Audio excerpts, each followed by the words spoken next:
整个挑高建筑很舒服哎，干净又明亮。我们来这里的话，选择首站为什么？因为你就可以知道很多澎湖的资讯。对。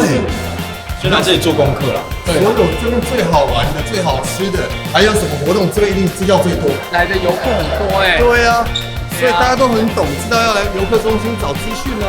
哦，美食区哎，你看，我还记得上次抓丁香鱼，哇，澎湖的美食都在这里，而且很厉害，而且做的那个惟妙惟肖哎，炸红心娘。红心娘是我小时候的美食啊。球壁花生酒啊，看有澎湖的鸡贵跟台湾鸡贵差最多在哪里？实在的大虾哇，真的熊盖，昂金梅啦哇，赞！啊，这个回逼混，每一道都很好吃哦，太好了，他把所有来这边该吃的东西全部一应俱全的告诉你了。因为观光就是要让外面的旅客喜欢跟认识这个地方，然后我觉得他们就做得很好。就把这个地方发生的大事还有这个地方特点，帮你整理好，然后赶快塞到你的头脑里。直接旅游地图，你来这边就可以找到。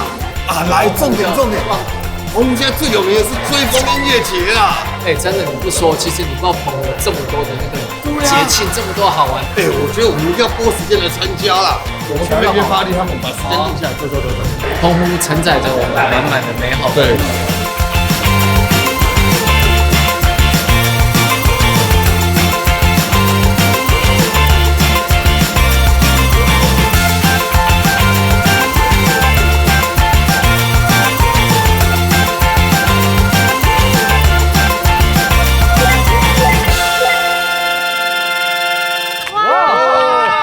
好棒哦！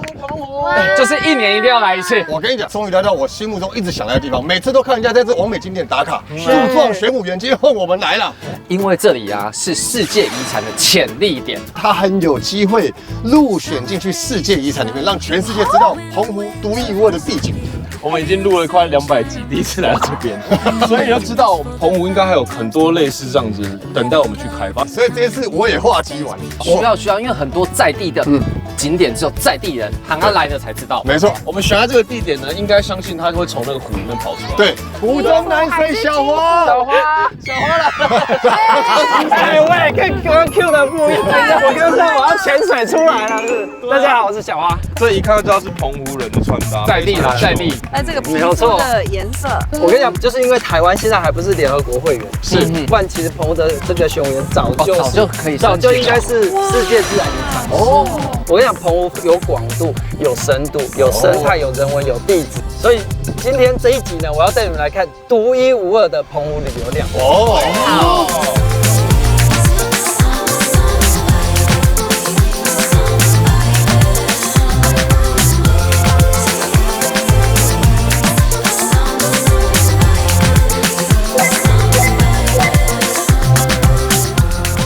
快点！恰牙牙啦，虎目石户就是抓鱼的地方，今晚是退潮的状态，退了潮就是我们表现一下的时候了。对，我刚才看阿姐很兴奋，说上面一定超多生物。澎湖的潮间带生态非常的好，然后呢，因为澎湖的石户是很具代表性的一个文化，也是这个世界遗产的潜力点之一。我本人认为，澎湖本岛可以见到最美的一个新型的石户。澎湖本岛也有新型石户。澎湖总共有700多个石户，对，单一个爱心的石户啊，保守估计啊，有近100个户。不要小看石户这个最早的记载在台湾府志啊，1696年，你看那是几百年前就记录澎湖这边有石户喽。我听说是这些石户到现在都还是有产权的，对不对？没有错。在过去的年代啊，通常是大概5到6户人家，他们用20年到50年的时间，才把一个石户砌起来。这么久，大家才轮着进去捕鱼。那我们要不要直接？对啊，眼见为凭，会不会看到大物？我要看看，我要龙虾。今天好像非常的退潮，所以看到那个水很少，感觉会有很多彩蛋哦。阿美，我觉得这边的潮间带很特别，因为你看到那个地板好像都是玄武岩。对啊，巴蒂，你看那边全部都是黑色。对，其实整个都是真的，只有澎湖才有这样的地形景观，就走起来不像那种一般岩石会割脚，比较像水泥地的感觉。退潮以后，积水的地方常常会有很多生物来不及跑出去，这跟石户的原理是一样的。我前面这边就是好地，前面有水波，我们看到有东西在动，我确实看到螃蟹跑到洞里去了。我们来试试看。哎，我的螃蟹呢？哎，在这。不准跑！阿姐在远方鬼叫。我觉得它应该被螃蟹夹了，那个声音应该被螃蟹夹。有了！我该不要夹，你看那个夹子，不要夹到流血啊！石鲟，超大只，这只是母的，很健康的母的，虽然它少了一只螯，但是很漂亮。果然这边潮间带是很棒的，把它放掉。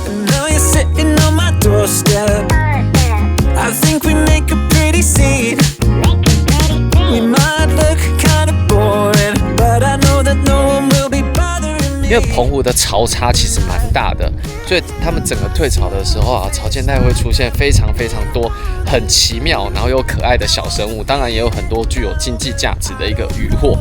然后我远远的地方就看到2位姐姐，然后不知道在采集什么。阿姨搞炸，哦，你掠到啥？再叫我看一下吧。烧酒螺啦！哦，这只烧酒螺哦。对啦。哦，烧酒螺啦！哎呀，够多，你家己食的哦。嘿啊，就大粒的。嘿啊。阿姨干大粒的，转去咱就搁饲水啊，搁煎一地袂甜，唔带输的。蒜头、辣椒、高赞头。哎，爱放豆油无？爱啦，爱啦，豆油会食。无咸正啦。爱放豆油。阿姨，你在遮住几年啊？我在遮住60几年。60几年。我出世就伫遮。哇！我这想着讲，遐囝吼，住台湾啊，转来啊，转来伊原来孙转来，我食烧水嘞。我刚刚，妈妈的味啦。哎呀，我都来捡。就幸福的。我好羡慕哦。哎呀，就是如果说真的，就是很多那个在异乡的孩子啊，回来其实会怀念澎湖的味道。阿姨啊，你还一礼拜来办几遍啊？无啦，我无定咧来因台湾地道来捡啦，无伊要传好料的时阵才来。专工来的啦，专工来的嘿。这算讲恁兜冰箱啦。我帮你切啦，对吧？太小了啦，太小了啦，我捡一啦，捡一啦。哦，这个大只呀。这会再见。大概是要像这个样子。蛮大的。有啊。这家来的。我可以。耶。谢谢你。谢谢。啊，转去咯，加加嘛，阮都有方配啊。啊，你啊，甲恁金孙讲恁囝讲，伊食烧酒来讲阮捡的，阮做伙捡。我有甲恁什么名？我有做地陪。不是啊，我只是讲恁地有恁无啊？有啊，阮主持人啊。有啊，无我伫遮创。哦，你叫啥？我地陪，因为一个巴蒂，我妈妈地陪。嘿，我是一个厨师，我叫做 Max， 伊中破的 Max， 你甲讲阿瑶对吧？咱的名阿瑶啦，阿瑶啦，阿瑶较好听啦，Max，好好，阮做红的，恁囝恁知影阮啊。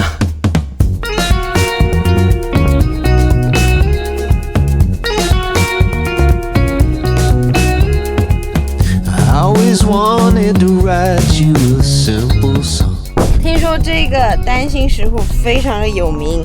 对，因为一般的石斛啊，他们都在海中间，去到很不容易。但是呢，因为它就在，你看我们开车就可以到这个区域，然后其实走个几分钟就可以走到石斛边，很多人就会趋之若鹜的跑来这里拍照打卡。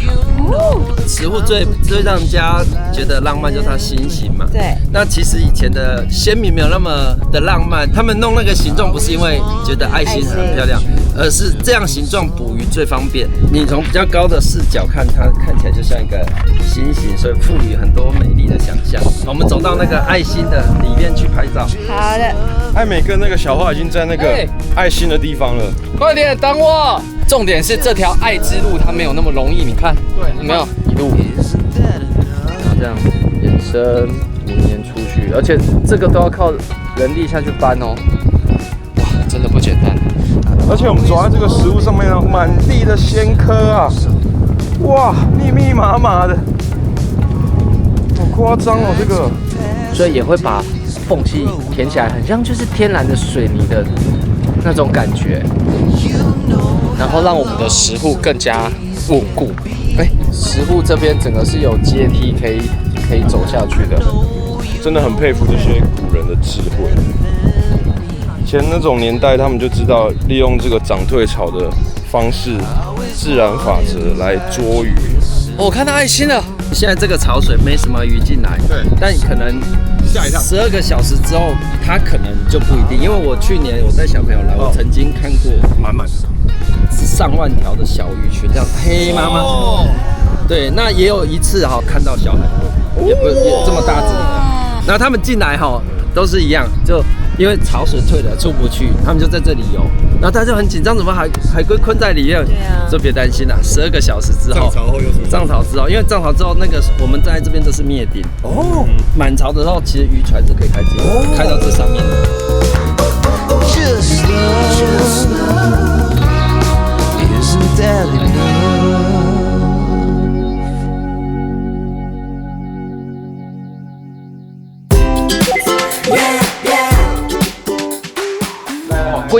龟够哎！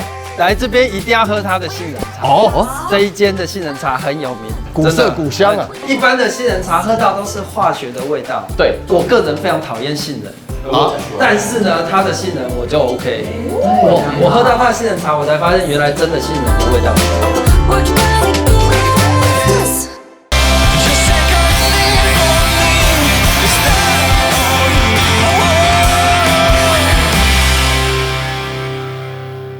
老板娘，来，我们要5杯，然后我们有个规矩，就是在澎湖喝饮料不能拿吸管。环保。在地澎湖人夏天也喝杏仁茶，这个问题为什么要问？会啊，很喜欢啊，不喝热的哦。不喝热的。夏天不能很浓郁哦。因为杏仁茶就是感觉就是这适合个都是我冬天。们，这个是我们每天都是用中药杏仁豆去熬煮出来的，有一定比例的男性加北性，对不对？一定的，一定的。在座的除了老板娘之外，喝杏仁茶我的资历应该是最深的。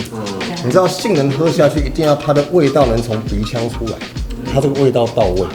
然后再来就是我从小就喝杏仁茶，因为我爷爷气管不好，你更内行。所以我也很喜欢喝杏仁茶。你看到我50几岁皮肤这么好，就是杏仁茶，我从小喝，好不好？我觉得他是讲的很对啊，对支气管，还有对我们的皮肤，是对我们的身体，是很养生的一个东西啊。我们来问一个有说服力啊。好，今年贵庚？我今年60，这个最有说服力了啦。像台湾那一种，远远就闻到化学味化学，那是香料。因为我一开始就是去会比黑鼻天啊，这样我超就对杏仁就很害怕。很多客人来到我们家，其实我们都推荐他喝很养生的一个，这个好棒。嘿，我们都宅配到全台湾的。可以这样吗？台北都有。当然啦，这个都是煮出来，我们就是填装。这样可以放多久？因为它是天然的东西，没办法让你放得很久，到货1个礼拜，赏味期这样子。它原本就有甜吗？还是可以？也可以无糖的，而且我们的那个糖是一定要冰糖的。一般的糖类是不可以的。原来是有加了冰糖。干净就对。对，就是很养生嘛。你们继续问他的秘方。你拿到配方，可是你在台中煮，跟我在这边喝完全不一样。对，其实没有那么简单呢。就算我配方给你你也未必会像我这样的。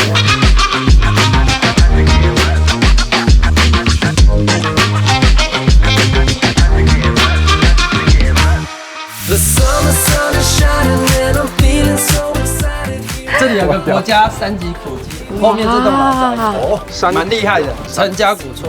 哎，这应该是一个那个打水的地方，对不对？这是古井，他们家是很有钱，所以一般井是整个共用，他们家是自己独有。然后这一栋呢，就是他们最珍贵的城市的古宅。以前比较穷的都会用珊瑚礁，是。那像这个整个都用玄武岩盖的啊，就是有钱人，整个面都是玄武岩，这是非常有钱的。然后呢，我听说他们以前很缺男丁，所以他们这个房子的盖法叫丁字砌。就你有看到这里有个丁，丁，整个面都是丁。想要生男生，想要生男生，所以其实他的后代真的生了很多的男丁。上面的老鹰是他们的家徽哦。你仔细看啊，一般的老鹰，你的家徽应该是雄赳赳气扬，是这样子。对，哎，你注意看这只老鹰呢，它是往下有一点垂头丧气，为什么？垂头丧气。 I watch you，有理。You got it。下。好，我跟你讲，他们家以前是富可敌国，但是以前你很有钱啊，立马别当摇摆。对哦，再怎么有钱，你都要表示对天子的谦逊。所以那只老鹰低头是对远方的天子低头，就是对天子低头，你的头人头就不会落地。懂。好，所有的百事都有考究，是的，然后都有隐喻在。对。哇，这实在不简单啊！难怪你说澎湖除了这么棒的风景以外，它的历史人文是非常有厚度，其实有很厚度的，人家就高我觉得最棒的、独有的原因在哪里？它保存的真的很完整。对啊，没错，我们现在看的都很清楚。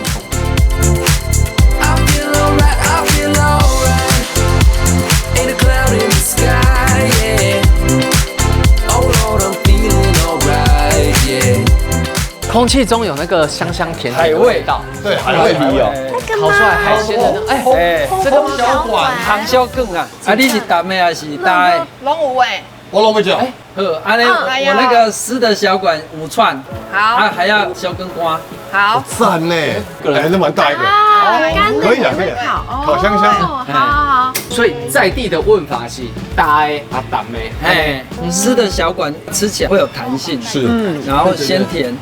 那干的小管以前是为了保存嘛，那现在的小管就是晒干之后，它会有一种比较浓的香气，但是它就没有湿的那种脆弹感。对，所以2种口感不一样。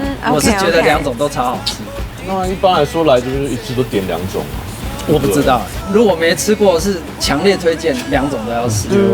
因为光是它那个抹那个酱料哦，还进料的比土告pan我的冻没了啊。你们仔细回想一下，在台湾我们很少同时机会能够吃到干跟湿的两种小卷，要么就是烤鱿鱼比较多，对，或者是单纯的烤那个小管这样子。那种烤鱿鱼我们澎湖人是绝对不会点。为什么？很好吃哎。我们在产地没办法比这件事情。好啦，也对啦。应该这样子说，如果我都来到澎湖了，我为什么要吃阿根廷鱿鱼呢？我当然就吃正统的小馆嘛，对不对？对，果然专业厨师就是懂。板娘，你们的小卷都是每天凌晨5、6点去拿的，跟那个在内安的小小更来准客。对，有专门在捕小管的，他们就是每天这个黄昏的时候出海，然后天一黑就开始捕，然后天亮之前会回来。你们那小卷是都全年无休在捕捞，还是有季节？有季节性的，夏季才有，冬季没有。我觉得巷弄这种文化是最好的，最贴近生活的。在这种古色古香的聚落里面啊，吃这种我们澎湖的古早味子，我觉得是哈逼，这是中央修啦。第二。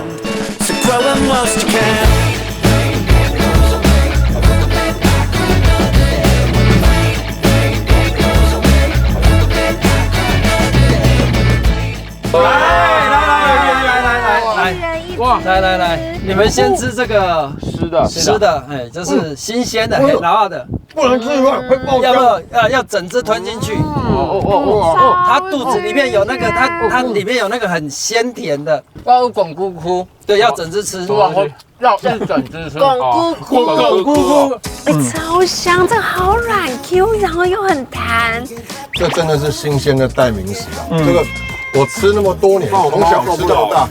你不要这样，我从小吃到大，第一次吃这样现烤，然后加上那淡淡的佐料香，佐料把它肉的鲜甜完全带上另外一个层次。你知道我刚才原本想咬一半，不要那么难看，一咬那个汁就爆浆啊！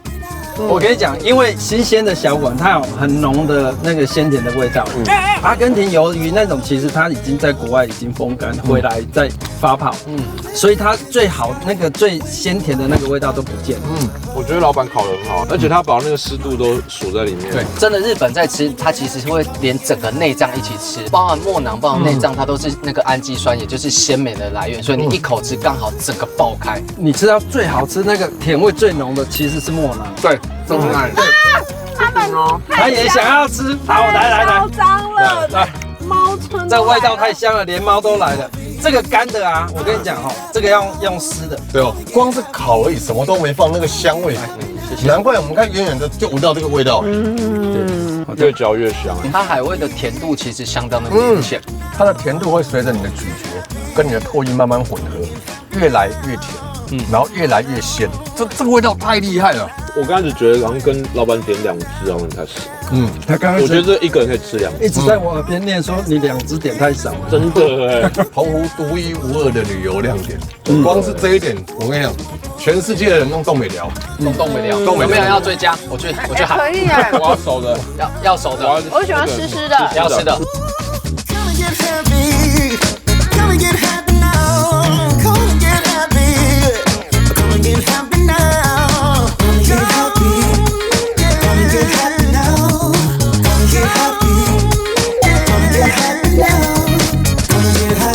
我们现在来到这个地方呢，叫做小门弟子馆。小门是什么意思啊？小门，我们现在站的这个岛叫小门屿。透过来这个小小的馆，你就可以快速的认识到澎湖的这些地质地形。然后这边还有一些化石的一个展出。你看澎湖虽然海洋资源很丰富，对，实际上地底资源更厉害。对啊，对，而且我一直听到恐龙在叫。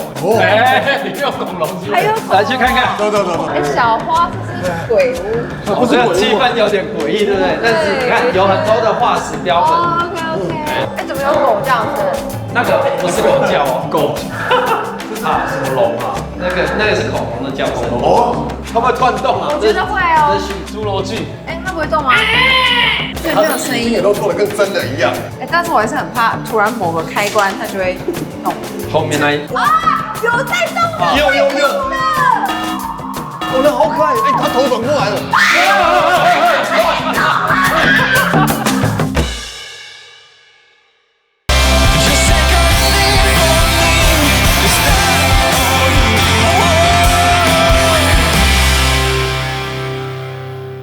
哦，那好可爱！哎，他头转过来了。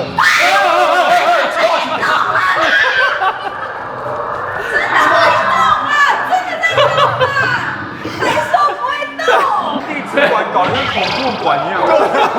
我觉得蛮厉害，就是一般的那种，它可能那些恐龙都是定着不会动，这个是会动的。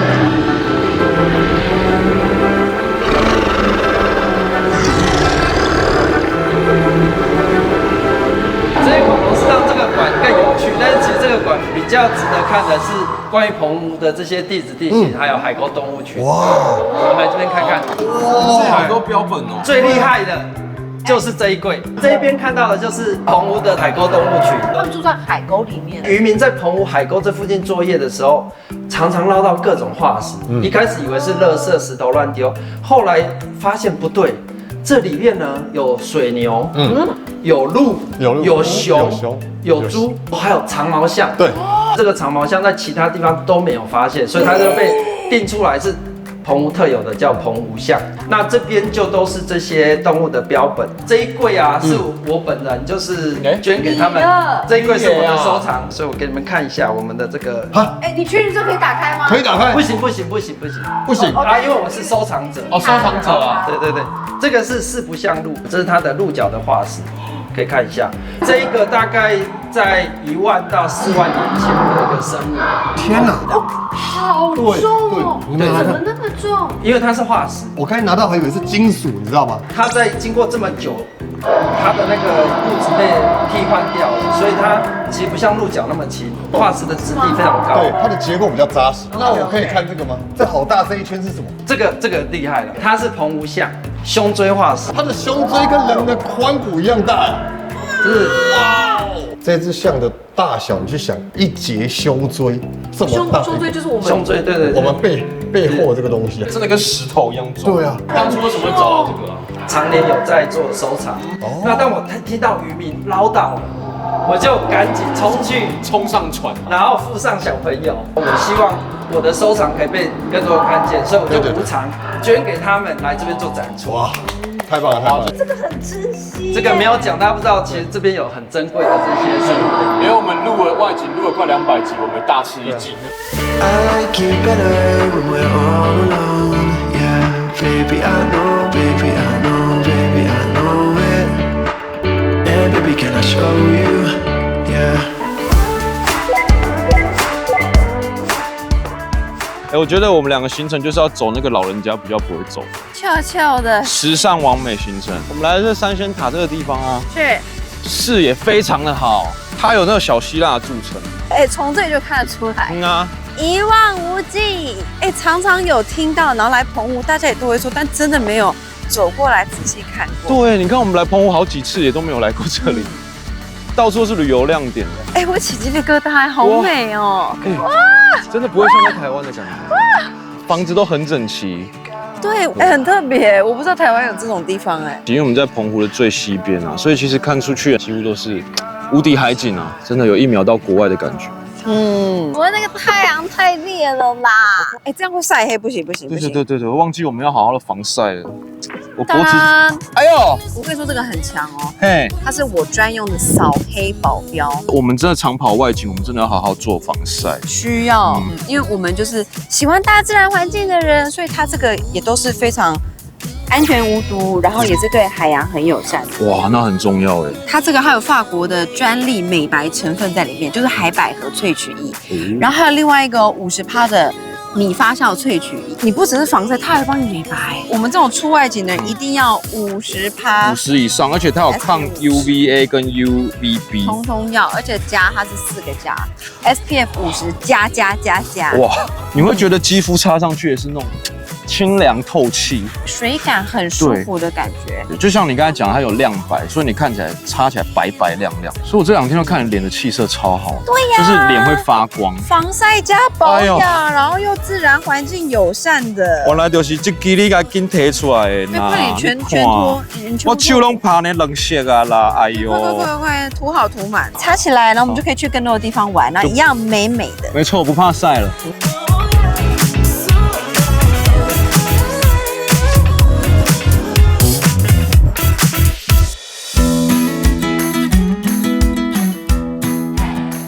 三仙塔了，而且旁边还有一个聚落哎，这好像是古厝的遗迹之类的，感觉是几百年，可能是以前渔村的一些仙庙。好特别哦，这个3颗塔，它这个是依照温府王爷指示，然后在这里盖3个石塔，然后意味着延长男性的寿命。因为早期捕鱼在海上是险象环生，所以有时候出去就不一定回得了。所以就盖这个，我觉得应该是波平安这样。所以你看这边三仙塔望出去的景色更漂亮。就是保佑这边的渔船啊、渔民都可以看到这三仙塔，让它可以就是眺望整个海域。这里好像是最佳可以俯瞰整个外安渔港的地点。哇，好美哦！当时我们再往左边上稍微看一下，可以看到马公嘛。然后马公再往旁边看，就会看到那个观音亭。那个观音亭很厉害哦，他会办那个澎湖追风音乐灯光节。哎，听起来就超酷的。就是你除了听音乐之后，你还可以配合他那边的灯光艺术。因为其实音乐已经没办法满足我们，我们必须要再配合更多的艺术，所以才能让这边城市变得更好。所以有一种那种光岛圣的。好酷！对啊，晚上听音乐，然后可以看到非常多这个灯光千变万化的澎湖。哎，这样感觉会整体都很梦幻的。你知道在澎湖听音乐是一个享受，一定的。我非常多朋友会来这边制造非常好听的音乐给大家，比如说娄俊硕啊、Energy 啊、迷先生啊，都是很大咖的，都超大咖的啊。911 8月底9月初就已经开始，所以还是我们在这边再待1个礼拜，我们就直接参加光岛圣。可以。We're young, we're bold, we're reckless. Everybody's having fun. Gonna tell everyone we're young. 小花，你带我们来这深山林内做什么啊？小花，我跟你讲，大家来澎湖呢，都会去一些常去的景点，海边呢？对，但是呢，在这个地方呢，它叫做西屿西堡垒。听起来就是军事用地啊！没有错，我一直以为堡垒的这种行程是我们到金门，我们就是一定会去参观的。其实澎湖也有。对，这边呢，因为在2战时期，日本人他们在这里盖的堡垒。哦，对，所以其实这里有非常多独特的建筑物，而且有很多故事，很多可以看的东西。这个我有兴趣，很多是古迹啊。是的，报告长官，我们必须要先行。再让他讲下去，要讲20年都讲不完。知道，来跑，走，我们一起跑。这段很舒服啊！哇，这整个都是那个林荫大道。我们走在这个叫绿色隧道里面。对，没有错。来，走5位阵，我走。向左看，前，向前看，报队长，我们集好了。报告，我们需要这么矜持吗？我不是来参观碉堡的吗？对不起，我刚被他影响，来到营区我就受不了了。来到营区这样有一点这种感觉。这个营区啊，那时候是为了战争需求，所以他们是从日本派工兵来，然后在这边把整个碉堡修筑起来，所以是非常考究的一个建筑。这边呢，我觉得它很棒的一点就是说它保持非常完整哦。然后呢，超赞的一点就是都没有游客要来。我们有时候来会觉得说，哇，这里都没有游客，好棒，走起来很舒服。是。对，但是有时候觉得很可惜，这个其实是整个澎湖我觉得最美的碉堡，但却没有人知道。所以我们这是独一无二的旅游亮点。别担心，上山下海过夜来了，一定要把它介绍出去。好，到这边看看我们这边最棒的特色碉堡。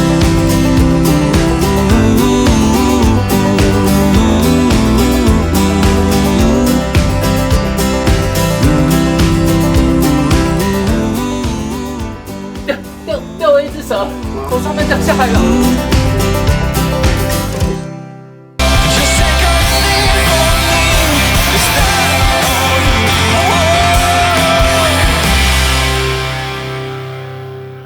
从上面掉下来了，很漂亮哎，吓到我了。所以刚应该是小花走上去，刚经过他看到有人影，他就吓到了。我刚后退了3步，我想说你为什么在我后面哇哇叫了？正常一条红蛇掉下来这样子，所以阿姐，你说它叫什么蛇？红斑蛇。一般人看到这样一节一节的，会以为是雨伞节。对啊，小花说的没错。你知道以前很多人对蛇还不懂的时候，他们会说雨伞节黑白的很毒，这是进阶版，红黑的更毒。但是抱歉，完全相反。我们看到蛇不用害怕，你看到你不理它，让它走就好了。最多人就是它会咬我，然后就在那边紧张。其实它根本不想理你，它想走都来不及。蛇它们在环境中，它们也会选择猎物。大部分的蛇看到人都会跑，因为蛇它从来不是演化来攻击人类。那在这边看到它，其实是一件好事。就你刚才讲到重点嘛，没人嘛，比较没人，没人就是动物的乐园了。了解。好，那回家先把它放回去，我们再好好来看看前面这边的碉堡。这个就观厕所，一定是制高点啊。因为西屿其实在以前在2次大战的时候是澎湖最重要的一个军事的一个要点。对哦，那这个你可以看到这个是个铁壳。对，你现在进来不会觉得热。是。对，所以这个木头的屋顶其实是那时候隔热，就是阿兵哥在这边才不会被烤焦。他当年就做到现在这个是复刻的，这是后来请那个文史学家重新把当年的那个复制出来，因为其实大部分像这样的建筑，这个时间一过都已经真呼起啊，弄坏掉了。对啊，你看这旁边钢铁的东西都已经，但是你看底下的这个建筑体，这个本身水泥体，对，这个都是2战的时候留到这，很厉害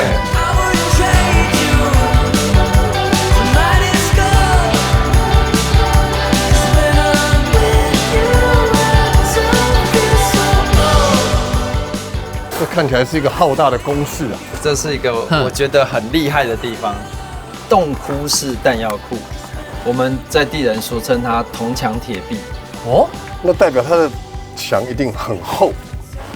其实不是这样哦。弹药库其实很怕有那个有点静电，然后有点火花，整个弹药库就炸掉了。哇！所以它其实在2次大战的时候有一点实验性质。日本呢，全世界就只在日本的本岛还有澎湖盖了2座这样子的一个铜墙铁壁的一个弹药库。哇，太厉害了！全世界现在只有澎湖看得到，因为日本的那个还是军事要地没开放。哦。所以呢，全世界只有澎湖看得到长这样的弹药库，我独一无二。这个就是金库，它的铁壁，你看那个像金库门，然后它这个是碉堡中的碉堡，上面是一个碉堡，然后呢里面再盖一个碉堡，所以上面的水汽不会透过。这其实就是一个标准的隔离做法。对，那里面金碧辉煌，我看到，我感受到了，走进去看，我看到，好，哇。有那种皇宫的感觉，这不算铜墙铁壁吧？这算黄金屋的感觉。整个墙壁都是用铜片一片一片打造起来的。这个其实叫做金属屏蔽效应。对，只要发生静电，那个铜会把电直接导到地底下去，进不来。那因为2次大战的时候，日本在太平洋战争，其实我们这边是一个它的一个前进的一个补给点。这样特别的一个铜墙铁壁呢，能够让游客让世人能够有机会走进来，所以后来这个最近这1-2年才开放。像这样一个这么棒的独一无二的景点，怎么可以不让人家知道啊？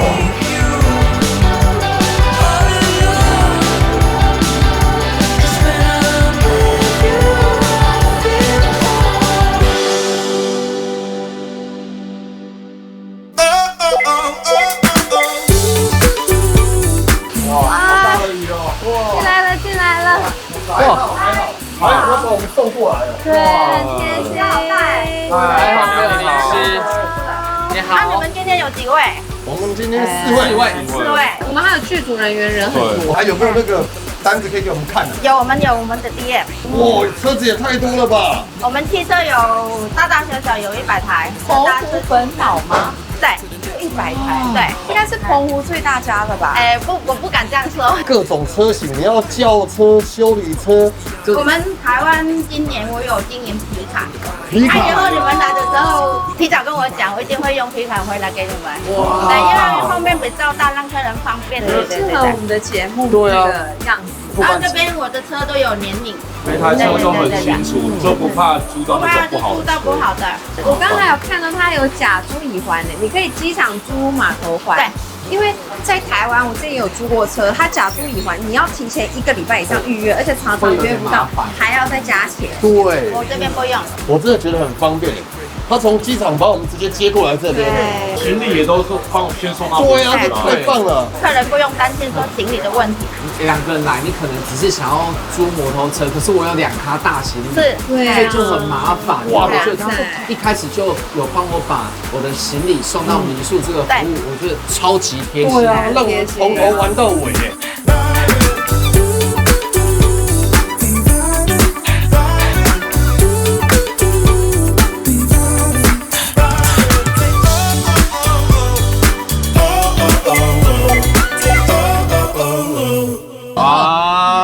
来到城堡里面了，抵达，欢迎光临。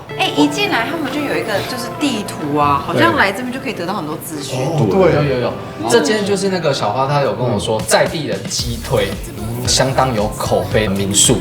看起来很新哎。对啊，虽然很新，可是在地经营很久了。你们经营多久了？我们经营10年有了。10年，对，像新的。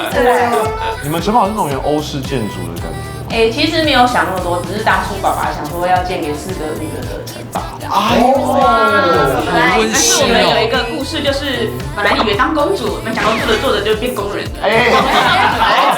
我相信2姐妹，因为她们很细心而且很漂亮，所以她们经营的东西是特别好。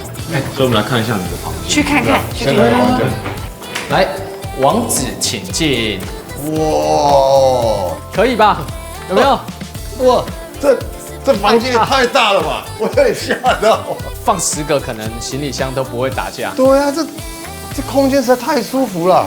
这边进来是完全5星级饭店的那种氛围。浴室很重要，有大浴缸，它浴室也很大。然后我们可以边泡澡边享受这个澎湖的那种感觉。它这个太海派了，真的是澎湖啊！不愧是在地人独有推荐。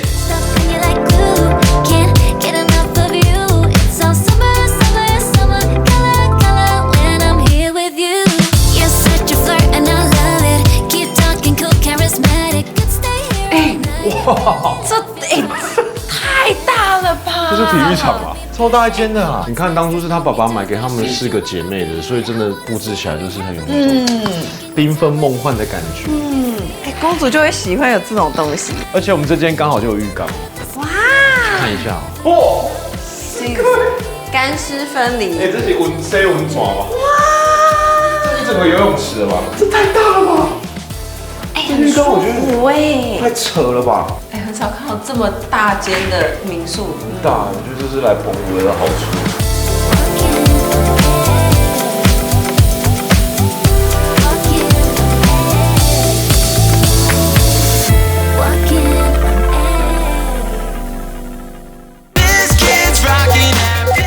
来澎湖一定要下水了，没有错。我跟你讲，你们来澎湖很多次的，澎湖各种玩法你们都玩过的。对，你有没有从这个澎湖的海上划着 SUP， 看着夕阳，看着远古的巨鲸，的这种经验有吗？远古巨鲸有这种事？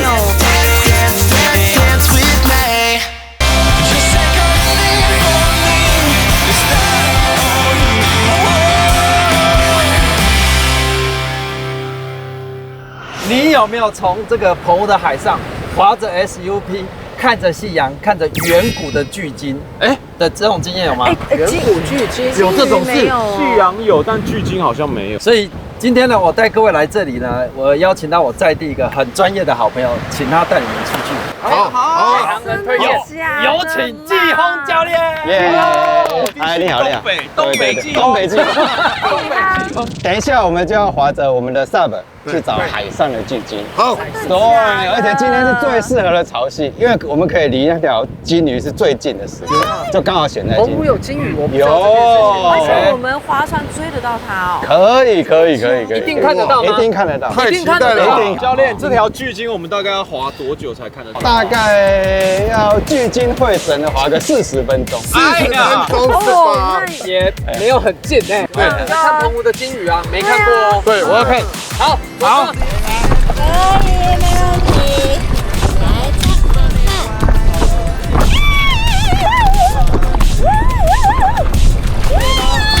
不行，接好话。可以吗？先跪着。等一下到对面就没风了哈，你就可以站着划了。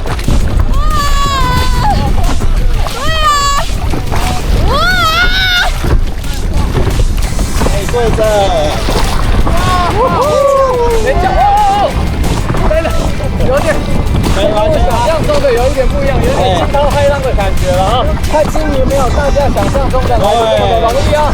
今天最辛苦就这一段了啊，后来就顺风顺浪顺流。对啊，我们在这看夕阳很不错啊。在澎湖的西屿，我们欣赏一下豪子的 SUV， 超浪漫的。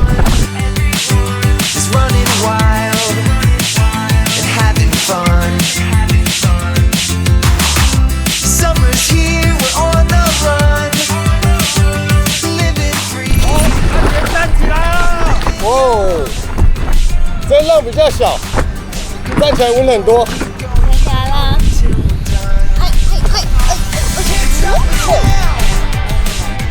哇，在澎湖海上滑，非常的舒服，而且教练把我们带到一个风平浪静的地方，这边滑起来有一种畅快跟自由的感觉。一个小小的麦当劳桥，要穿过去。教练，我们钻洞了哦。好，过桥了，好，有点水流哈，过桥喽。有点难，一流而上，我是鲑鱼呀！哇，这个要很快速，不然会被推走。这个好棒哦！哇，过了黄金拱门，我感受到有流流过来了，这时候就是考验我核心的时候。各位观众，有没有上山下海这么多年了？我也终于会滑 SUV 了。那就我走继续喽，我们沿着岸边走就好了。我们的金鱼呢？家好远哦。金鱼还有多远？哇，我们已经走一半了嘞，过了这个山头就到了。这里感觉是风化过的玄武岩，因为我的左边它现在呈现黄色的岩皮，也是蛮梦幻的。等一下过了前面那个弯，后面就有一点长浪了哦，就到外海的部分。这个还假的啦？还 OK 吗？可以。哦，你们速度算快的了嘞，厉害了嘞。我想来澎湖这边除了享受海的漂亮，另外就是欣赏这些万年古迹。我在猜那个金鱼应该是个历史的形状。快了。等一下又马上看到夕阳了。And at the end of the day, what was stuck in my brain was the echo of a rolling beat. Now I sometimes wonder, will there be any more? Are they making the makers? 加把劲啊！我们快到了。好，我用上台各位的那个力道去找我的金鱼。哦，有一个驱动的感觉。金鱼就在前面了，你看旁边。哦，我看到一个洞了，这个吗？哦，金鱼洞哦。耶，我们滑到金鱼了！耶，太棒了，远古巨鲸！耶！这个就是海底火山爆发之后，岩浆冷却出来所形成的一个大金鱼。对，那它一开始是个海蚀断崖，是哦。后来经过东北冲刷之后，就是它海蚀，就是你走线。对，然后后来它穿透了，就变成海蚀洞。它跟巨鲸有什么关系？是因为它的造型吗？对，我从海上看过来的时候，它刚好是一只母羊。你现在往这边看，那个洞口就刚好是它的眼睛。金鱼洞是它的眼睛。对，才叫金鱼洞。所以它的澎湖旅程，我真的觉得完全不一样的。对，所有地点都是我从来没听过、从来没来过的独一无二的超级亮点。而且我觉得玩的很深入。谁会想到在海面上看到这个远古巨鲸？对，真的。对啊。只要愿意把节奏放慢，然后感受这个，然后跟着这边的村民一起生活，你会发现真的。对，其实只要你愿意来澎湖啊，澎湖有很多不同的面向。